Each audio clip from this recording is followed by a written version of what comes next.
बिस्मिल्लाहिर्रहमानिर्रहीम। नुक्ता तौहीद ये एक 5-6 अशार हैं, इसको गज़ल कहेंगे।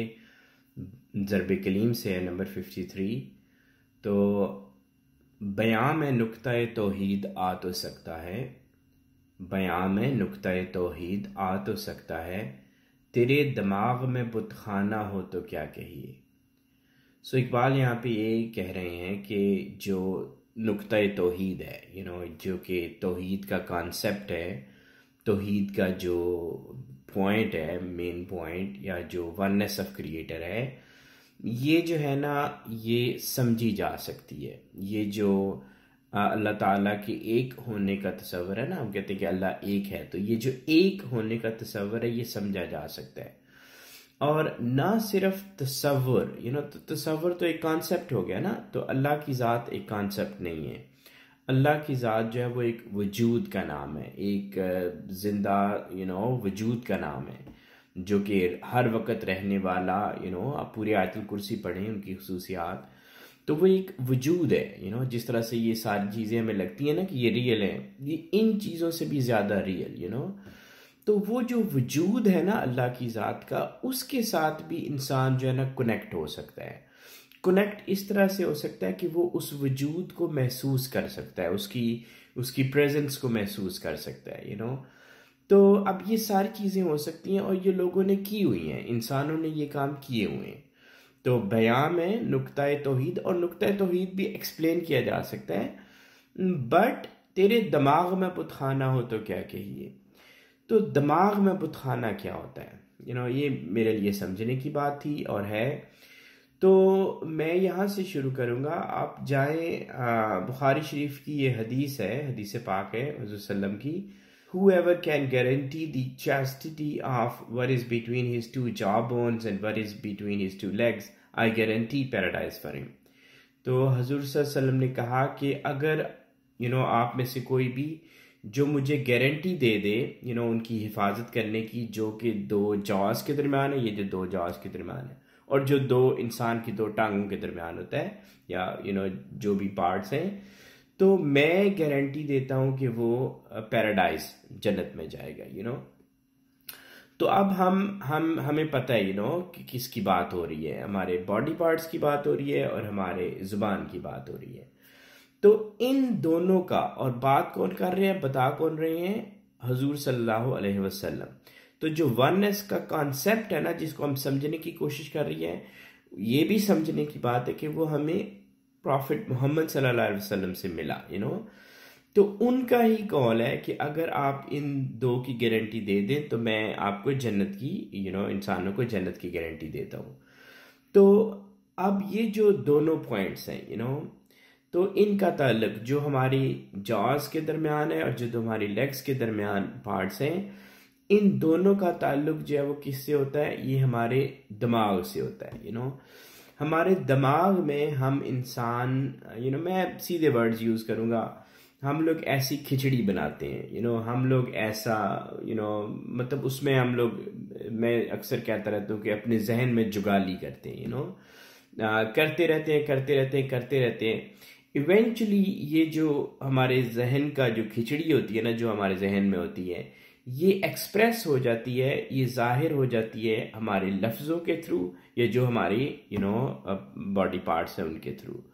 तो हमारे लिए फिर सबसे ज़रूरी क्या चीज़ है समझने की, कि ये जो बुत खाना है ना, ये वो जो खिचड़ी है जो हम अपने दिमाग में पकाते हैं हर वक्त, ये जो हम अपने दिमाग में बैठ के घंटों इसको देते हैं ना, इस चीज़ को एंजॉय करने में, और फिर उसको हम एक्सप्रेस कर देते हैं, चाहे वो गुस्सा हो, चाहे वो हवस हो, चाहे वो कुछ भी हो।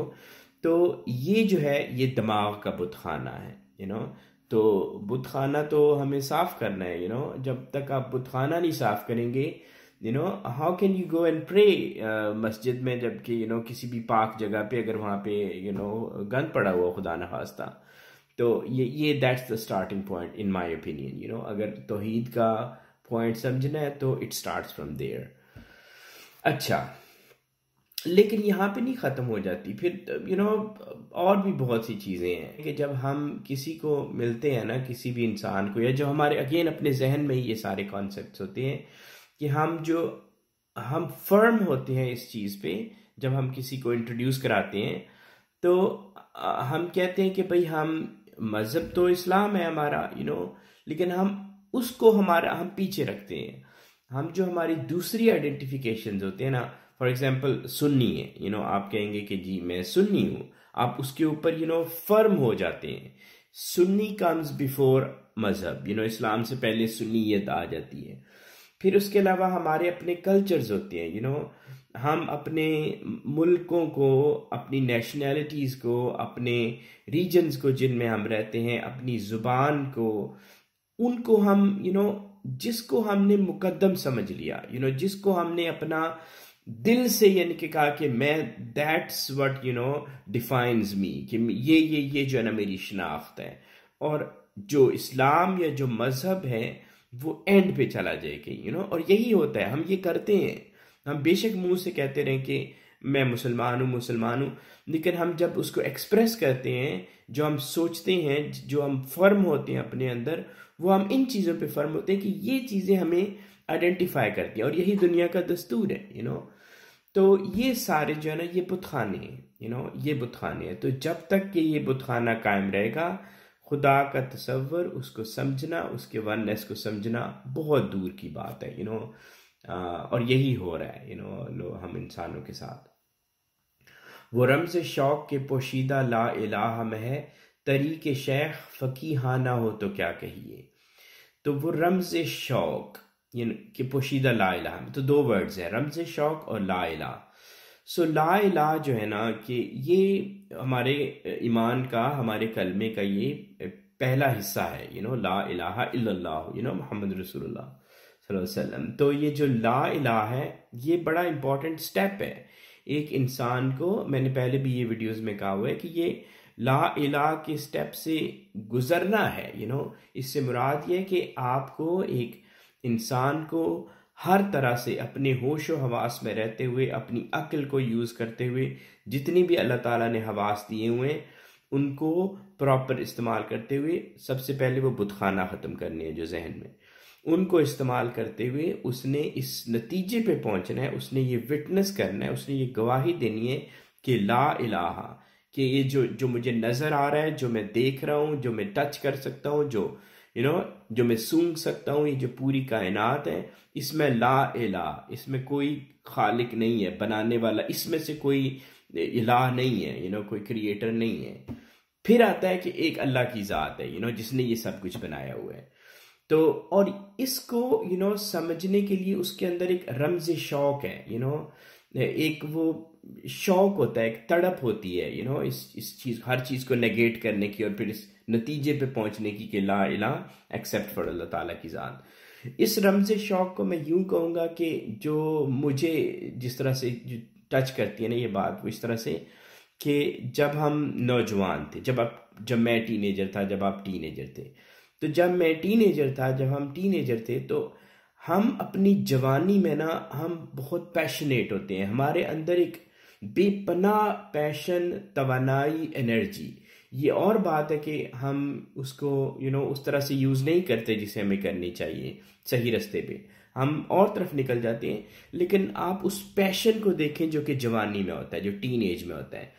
तो जब एक इंसान इस ला इलाहा पे, इस रास्ते पे आता है, जब वो बुतखाने से उसको साफ करके इस तरफ आता है, तो उसके अंदर वही पैशन होना चाहिए, एक टीनेजर वाला पैशन, इसको समझने के लिए कि इसके अंदर, इसके पीछे क्या है, ला इलाहा के पीछे क्या चीज़ आगे आगे छुपी हुई है। लेकिन ये चीज़ें तभी हो सकती हैं जब वही शौक हो, वो एक टीनेजर वाला शौक हो उसके अंदर।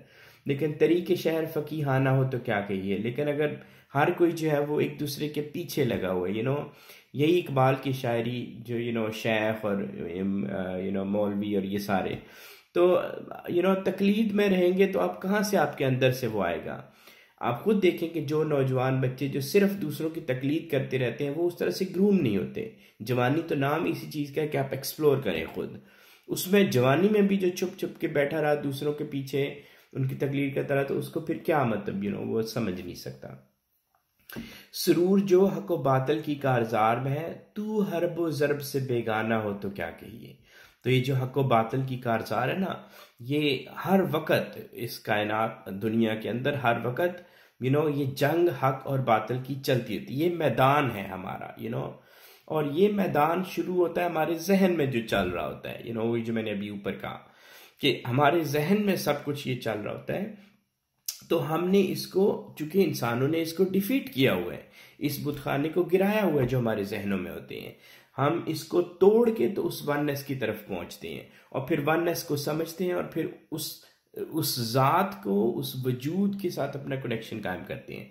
तो ये हो सकता है, लेकिन और ये एक मुस्तकिल प्रोसेस है। It's not like one time thing, it's a whole life process. पूरी जिंदगी इंसान ये करता है और किसी एक लम्हे पे भी चौंकना नहीं होता। ये तो पूरी, और इसमें एक अपना मजा है। इसमें एक अपना मजा है। एक इंसान सुबह में भी गिरता है और वो दोपहर में उठता है, फिर दोपहर में गिरता है, वो शाम में उठता है।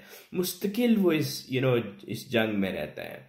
लेकिन अगर कोई इस चीज में पड़ा ही नहीं, अगर हम अपनी जिंदगी को इसी तरह गुजार दें जिस तरह हम गुजार रहे हैं, कोई परवाह नहीं, अपनी एंजॉयमेंट, अपना फन, सब कुछ इसमें, तो फिर आप जो ये बातें हैं ना, इनको हम समझ ही नहीं सकते। ये जो मैं कह रहा हूँ, ये जो इकबाल कह रहे हैं, इसको हम समझ ही नहीं सकते। मैं खुद नहीं समझ सकता कि जब तक कि मैं एक्चुअली उस चीज में जाके ना पढ़ूं, उस चीज में जाके ना खुद ना पढ़ूं।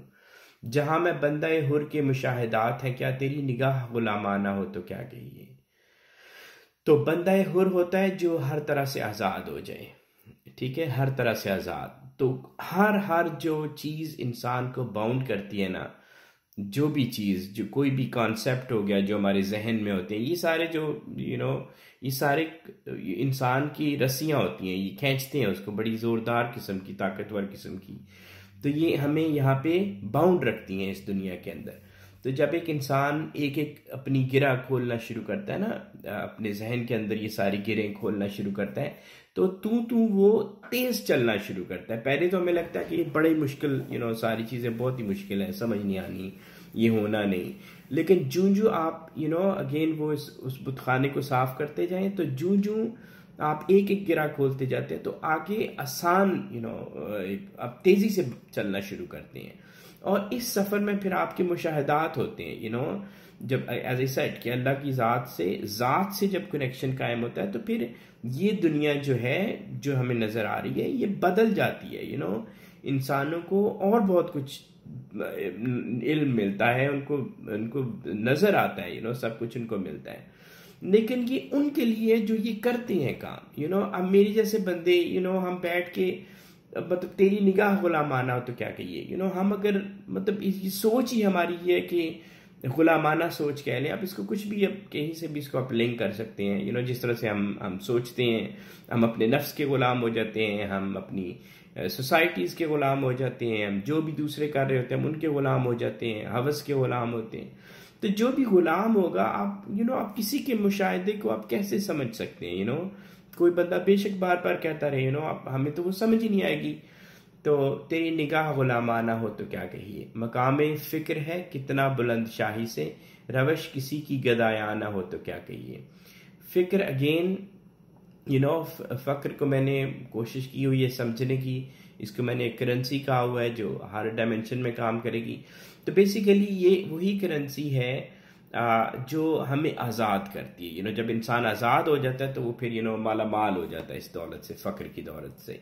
तो फिर ज़ाहिरी लिहाज पे जो हमारे जो इज़्ज़त के मयार हैं, हमारे जो मर्तबे और शहनशाही और बादशाही के हमारे में, जिसमें हम सब ईमान लेके आए हुए हैं, ये कहना कि मतलब हम नहीं इनको सही समझते, गलत है। हम सारे इन्हीं को, जो हमारी सोसाइटी में जिस चीज़ को इज्जत दी गई है ना, हम भी उसी को काबिल इज्जत समझते हैं, हम हर चीज़ को अपनाते हैं जो सोसाइटी में। तो लेकिन जब इंसान फ़क्र की अपनी आज़ादी हासिल करता है, वो बंदा हुर बनता है, तो फिर वो एक मकाम फ़क्र पे पहुंच जाता है। तो फिर उसके उसको आइडिया होता है कि वो कितना ऊपर चला गया है। तो लेकिन अगेन उस मकाम को समझने के लिए हम लोग कैसे समझ सकते हैं, कोई इंसान कैसे समझ सकता है जबकि वो हो ही गदायाना, यानी कि जिसकी फितरत ही मांगना हो। अगेन मैं अपने जहन में फिर जाऊंगा कि हम अपने जहन में वही जगाली करते हैं, हम राल टपकाते हैं, हम ये सारी हवस और ये सारी चीज़ें हम अपने जहन में हम उनके ग़ुलाम हो जाते हैं। अगर अपने जहन से कभी फुर्सत भी मिल जाए हमें उसमें से, तो फिर हम आगे जो हमारा मुआशरा है उसमें हमने कानून ऐसे बनाए होते हैं कि हमें हर लम्हे हर एक के आगे सर झुकाना होता है। तो how can we understand all this, नुक्ता तौहीद कहाँ से समझ आएगा जबकि हम इस तरह से हमारी हाथ में और बाउल होगा मांगने वाला, और अंदर हम लोग जो है वो इस तरह से रालें टपका रहे होंगे अपने जहन में। तो कुछ इस तरह से ये बहुत ही ग्रेट ये वो है नुक्ता तौहीद नज़्म जो है। लेकिन आई होप कि मैं इसको थोड़ा बहुत बता पाया हूँ।